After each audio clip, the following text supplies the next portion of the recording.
Là, ça a tout changé en moi, en fait, sur ma manière d'agir, ma manière de penser. Je me suis tellement rendu compte que là, j'étais pas une si bonne personne que ça, parce que Dieu regarde pas aux actes, il regarde au cœur. Et puis quand j'ai vraiment vu l'état de mon cœur, enfin, je me suis dit, oh là là, quelle catastrophe.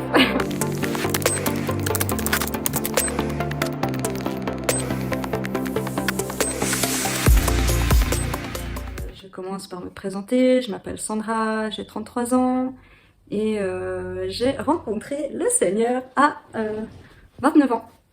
Donc ça a tout changé dans ma vie, clairement. Ma manière de penser, ma manière d'agir, enfin ça a été, comme on dit, faire la crêpe, comme ça. Quand j'étais plus jeune, je ne pouvais pas entendre parler de Jésus. Avant ma conversion, en fait. Étant d'une famille catholique, quand j'étais plus jeune, j'avais un petit peu appris, enfin voilà, j'ai fait mon baptême, ma communion, etc. Suite à des événements un petit peu mystiques, on va dire ça comme ça, j'ai commencé à voir qu'il y avait autre chose de ce qu'on voyait. C'était plutôt quelque chose au niveau spirituel. Et je me suis rendu compte qu'il y avait complètement un autre monde. Donc justement le monde spirituel qui était là. Et j'ai grandi avec tout ce qui était, c'est le côté occulte quoi. Donc on faisait des transferts d'énergie, enfin plus j'avançais dans le temps, plus ça a été communication animale, communication avec les esprits, le nettoyage de maison, le pendule, enfin voilà, donc ça a été, c'était mon ancienne vie avant. Et c'est intéressant de voir toutes ces petites choses du cœur où on croit être une bonne personne. Et vraiment, je croyais être une bonne personne. Après, j'étais là pas la pire des personnes, hein, mais c'est vrai que on se croit vraiment une bonne personne. Enfin, moi, c'est ce que je croyais, c'est ce que je croyais à l'époque. Et quand j'ai rencontré le Seigneur, enfin, je me rappelle déjà quand les gens me parlaient de Jésus, je les envoyais vraiment péter, hein, pour dire ce qui est. Parce que je disais, bah, moi j'ai pas besoin d'aller à l'église pour parler à Dieu, moi je peux être dans ma chambre et parler à Dieu, ça me va. C'est vrai que je voyais vraiment cet aspect de la religion, cette religiosité, et pas du tout cette relation, c'était pas comme ça qu'on me l'avait présenté. Du coup je fuyais totalement ce genre de gens, quoi, des gens qui me parlaient de Jésus. Enfin, et je me rappelle avant de me convertir, j'avais été dans un festival, et ce festival, il y avait quelqu'un qui s'appelle Thierry Casasnova, qui est chrétien, et qui portait un t-shirt avec le nom Jésus. Oh là là, quand j'ai vu ça, je me suis dit, mais j'espère qu'il va pas nous parler de son Christ, quoi, parce qu'en fait, on s'en fout. Et, je me rappelle que j'avais vraiment de la colère, ça me dérangeait, quoi. Et ça, c'était au mois de juillet, et j'ai été touchée par le Seigneur au mois d'octobre, donc juillet, août, septembre, octobre, donc en l'espace de 3 mois. Je vivais dans ma vie une séparation, et je me rappelle, on avait notre ostéopathe, qui lui, ça faisait 5 ans qu'il me côtoyait, et que jamais il m'a parlé du Christ, en fait. Et puis ma conversion s'est faite un peu en parallèle avec mon frère. Et du coup, vu qu'il nous traitait tous les deux, un soir il nous avait proposé de passer chez lui pour parler de Dieu et tout ça. Puis vu que moi je vivais ma séparation, je m'étais dit bah pourquoi pas. Et on a été chez eux et on a commencé à louer le Seigneur. Pour moi c'était tout nouveau, sortir la guitare, louer, enfin les chants m'ont touchée.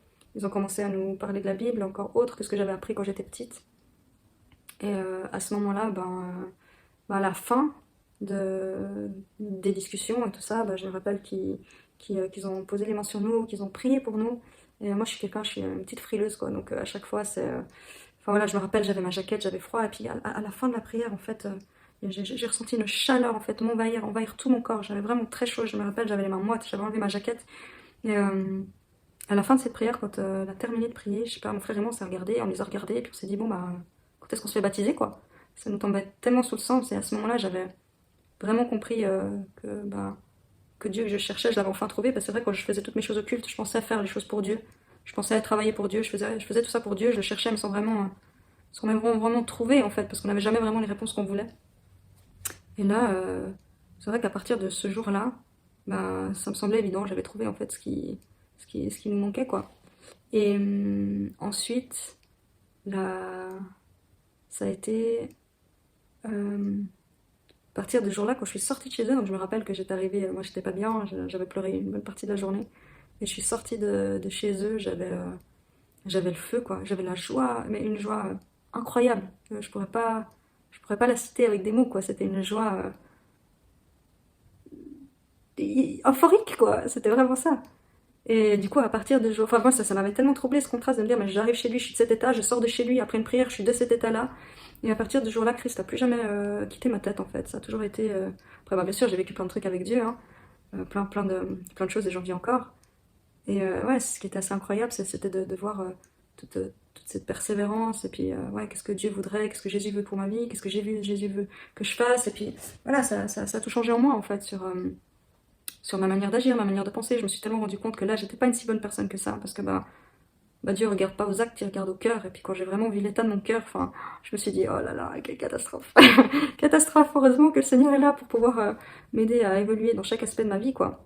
Et donc voilà, ça a vraiment fait la crêpe dans ma vie. Et depuis, j'ai toujours le Seigneur dans mon cœur, dans ma vie, et pour rien au monde, je quitterai le Seigneur, quoi. Donc voilà, pour mon témoignage. C'est vrai que là je suis à 8 minutes, mais c'est pas facile de tout raconter. J'aurais tellement de détails à raconter. Je pense qu'il y a des témoignages qui se font en une demi-heure, quoi. Donc là j'ai condensé à fond. Donc voilà, vraiment, la seule chose que j'ai à dire, c'est que, et je pense que tout le monde le dit, c'est qu'effectivement une religion ne sauve pas. C'est Jésus qui sauve, quoi. C'est vraiment cette relation personnelle qu'on a avec lui. Et donc voilà, merci pour ce moment d'écoute, et soyez encouragés dans votre marche avec le Seigneur, parce qu'il est fidèle. Et je crois que ce que j'ai pu remarquer moi dans ma vie avec le Seigneur, ça fait 4 ans maintenant que je suis convertie, et c'est vraiment dans les moments les plus difficiles que j'apprends à voir sa grâce quand on chute, et qu'il nous relève, que ça dépend pas de ce qu'on fait, de voir sa bonté, de voir sa fidélité. Oh là là, enfin, c'est incroyable. Les attributs de Dieu sont vraiment exacts. Et c'est ça qui est beau, de voir que ça ne dépend pas de ce qu'on fait. Et malgré nos manquements, malgré comment on est, que ce soit les péchés passés, les péchés futurs ou les péchés présents, lui il nous aime en fait, il nous aime, et puis son but c'est de nous amener au plus proche de Christ, quoi. Je vais vous laisser, et puis soyez bénis. Ciao, ciao.